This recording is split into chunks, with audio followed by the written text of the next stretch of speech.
Avant de parler de tes projets, Jean-Jacques... Mes projets, ils sont simples. Le 10 mars, Oui. je sors un album de moi dans lequel je chante 6 chansons qui étaient chantées dans des films par Jean Gabin. Et puis moi, j'en ai écrit 7 sur des thèmes comme Quai des Brumes, Le jour se lève. J'en ai écrit 7 comme ça. Et puis, j'en ai fait une qui s'appelle Comme un singe en hiver, qui raconte... Alors c'est le film. Oui, c'est bien sûr. Qui était joué par Belmondo. Et Gabin. Et Gabin. Et Jean Gabin, le grand Jean Gabin. Oui, ça oui. Alors, donc, cet album est un hommage à Gabin et à Belmondo. Et du reste, j'espère bien tourner un clip du Singe en hiver, parce que le Singe en hiver est une de mes chansons que j'aime le plus dans l'album. D'accord. Voilà. C'est celle qui te touche le plus. Oui. Voilà Je vais te la faire entendre du reste tout à l'heure. Écoutez, amis internautes, on va l'écouter, on va en écouter un petit morceau. C'est tout de suite, c'est maintenant. C'est sur DMTV. Tac, on revient. Voilà. Alors, Jean-Jacques, c'est vraiment fabuleux. Il manque que les images. Oui, il n'y a plus d'images. Pourquoi ça te marque à ce point?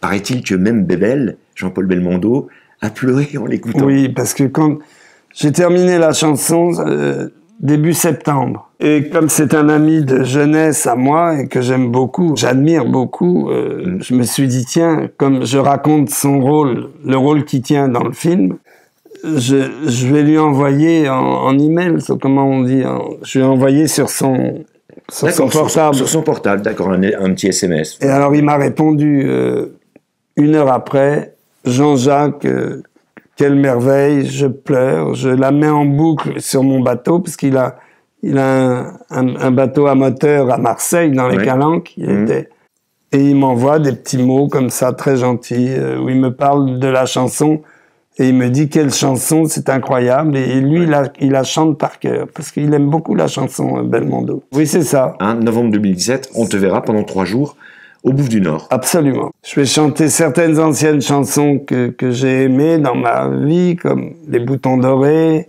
Nos doigts se sont croisés, C'est trop tard, que j'avais écrite avec Barbara pour Marlène Dietrich, des chansons que j'avais écrites pour Yves Montand.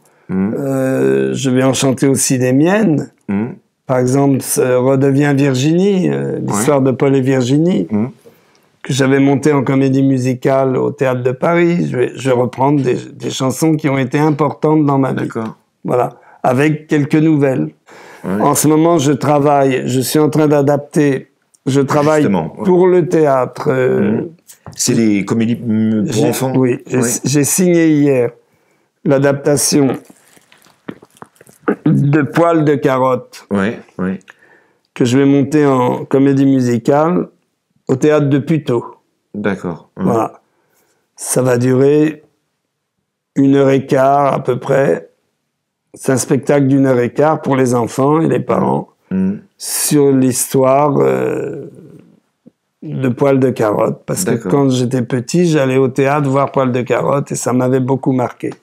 Et alors là, je suis très heureux que le Théâtre de Puteaux m'ait fait confiance et m'ait confié de monter ce spectacle, cette pièce, dans leur théâtre à Puteaux, qui est magnifique, qui est on aura l'occasion de la découvrir à quel moment? Oui, dans 2 mois, elle commencera à être sur pied. Il y aura des premières images qui vont sortir dans 2 mois. Mais c'est écrit déjà, j'ai écrit des chansons, du reste en leur faisant entendre les maquettes des chansons qui se sont décidées hier pour la signature du théâtre. D'accord. L'émission touche bientôt à sa fin. Jean-Jacques, sur tous les artistes que tu as rencontrés, lequel t'a le plus marqué? Ou laquelle? Celle qui m'a marqué, c'est Chantal Goya, qui a interprété... C'est beau. Qui a joué 10 spectacles que je lui ai écrits et mis en scène, et qui est toujours sur scène, et qui n'arrête pas, et qui... C'est une fierté, quand même. Et qui m'étonne à chaque fois, et qui, en ce moment, joue toujours les aventures fantastiques de Marie-Rose, et qui prépare la reprise d'un premier spectacle que je lui avais écrit pour le Palais des Congrès, qui s'appelait Le soulier qui vole. Tu l'accompagnes de temps en temps au spectacle? Ah, souvent. Oui, oui. Oui, je vais à Lille, je vais à Bruxelles, je vais à Marseille. Oui. Évidemment, je vais pas dans toutes les villes partout où elle va, mais c'est une vie à 100 à l'heure. Oui, c'est une vie à 100 à l'heure. Et puis, chez moi, j'ai aussi du travail qui me retient. J'ai aussi la préparation, donc, comme je vous l'ai dit, de Poil de Carotte. Et puis, j'ai la sortie de mon album. C'est quand même du travail, tout ça. Ouais, mais c'est un travail agréable. C'est pas un travail ennuyeux. T'aurais une autre vie, t'aimerais bien refaire exactement la même vie? Exactement. Ah oui, oui. Tu changerais rien d'un poil? Oh non, non, rien du tout. Non, rien. Si, il y a quelques personnes que j'aurais pu me passer de rencontrer. D'accord. Ça m'aurait évité de perdre ton temps? Non, ça m'aurait évité d'être triste, d'être obligé de leur dire ce que je pensais, alors que c'est pas toujours agréable de s'entendre dire la vérité. Enfin, la vérité par quelqu'un, en plus, pour qui c'est peut-être pas pour eux la vérité, puisqu'on sait jamais rien dans la vie. Mais oui, il y a des gens que j'aurais finalement pas dû rencontrer. Voilà, c'est là où je m'en veux un peu. Je me suis investi pour des gens qui au fond s'en foutaient complètement que je m'investisse pour eux. Et ils me l'ont prouvé par la suite. Mais ça, c'est la vie. Je crois que cette vie-là, elle est valable pas que pour moi. Elle a fait ça à tout le monde.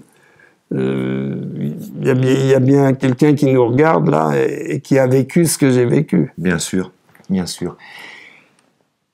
Le jour où tout s'arrêtera, tu voudrais qu'on dise quoi de toi, Jean-Jacques? T'aimerais bien qu'on dise quoi? Eh bien, qu'on dise, voilà, il a aimé les enfants, il a eu des enfants lui-même. Comme il aimait beaucoup ses enfants, il a considéré que sa femme était encore une enfant, enfin était une éternelle enfant, et qu'ils avaient 2 ans de différence tous les deux. Parce qu'on m'a des fois, mon père, quand il était en vie, il me disait « Oh, quand on voit ta femme, on a l'impression que tu as fait un détournement de mineur. » Alors, moi, je lui disais « Non, papa, elle a 2 ans de moins que moi. »« Ah bon, bah, on dirait pas. Ah bon, bah, alors, moi, j'osais pas t'en parler, me disait mon père. Alors, voilà ce que je voudrais qu'on dise. Eh bien, il a fait rêver les enfants à travers sa femme, Chantal Goya, et ça a été pour lui le plus beau cadeau que la vie ait pu lui faire, c'est d'écrire des chansons et des spectacles qui ont pu faire rêver ces 3 et 4 générations d'enfants qui venaient applaudir ces spectacles et en même temps sa femme. Et moi, vraiment le plus beau cadeau de ma vie, c'est d'avoir entendu rire tous ces enfants, de les avoir vus émus, certains même, peut-être je m'en excuse, mais de les avoir fait pleurer par moments dans les spectacles, mais tout s'arrangeait très bien à la fin du spectacle. Et puis en même temps, c'était les enfants, mais il faut pas oublier que les enfants venaient avec leurs parents. Donc ça a été beaucoup de monde qui ont rêvé avec mes spectacles. Et ça, je remercie le Dieu qui doit être quelque part, ou la Vierge Marie qui est quelque part sûrement, qui m'a donné ce privilège de pouvoir faire ça, faire au moins ça, d'avoir donné de la joie aux familles qui venaient le samedi, le mercredi après-midi, le dimanche, voir les spectacles. Et si j'ai pu les faire rêver et leur donner un peu de bonheur, eh bien, ça me suffit à moi pour être heureux et pour avoir rempli ma mission. Pour terminer, la plus belle image de ta vie. Si ta vie défile devant toi, c'est la plus belle image. L'image le plus beau moment de ta vie. L'image la plus belle, je trouve que c'est quand on voit la France en fête et que tout le monde est content et puis que les choses vont bien, quoi. On sait qu'il y a moins de chômage, on sait que les gens s'engueulent moins entre eux. En ce moment, c'est difficile de parler de belles images parce que on en voit à la télévision tellement effrayante. Je veux dire, je vois ce pauvre gosse qui a eu les jambes qui ont explosé avant-hier, là. Alors, on peut pas parler de belles images parce que ce serait quand même un peu déplacé. Déplacé, ouais. Mais je sais qu'il peut exister un jour une belle image et ce sera celle qu'on ne verra plus d'armes, qu'on ne verra plus de Kalachnikov se balader partout sur les écrans de télévision et quand on nous dira enfin le monde est calme, le monde est calmé, les guerres sont derrière nous et pensons maintenant à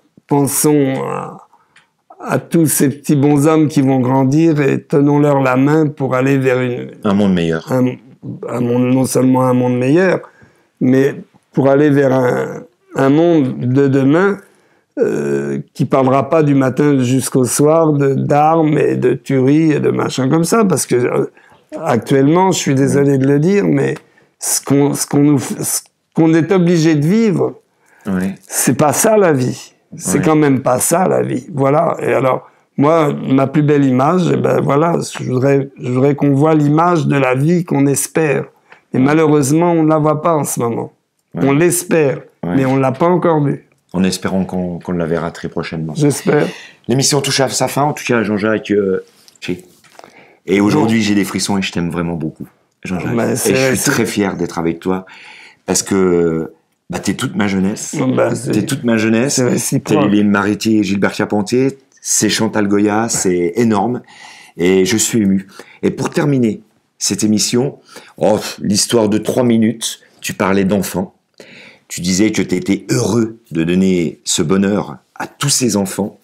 Des enfants qui avaient peut-être 5 ans, 6 ans, 7 ans à l'époque, qui ont aujourd'hui 40 ans. Eh bien, je vais accueillir Cédric, qui va venir ici à côté de Jean-Jacques, et tu vas lui poser une question. Tu vas lui dire ce que tu veux. Vas-y. Parce que je sais que Cédric était, bien évidemment, un fan de Chantal et de toi-même. Voilà.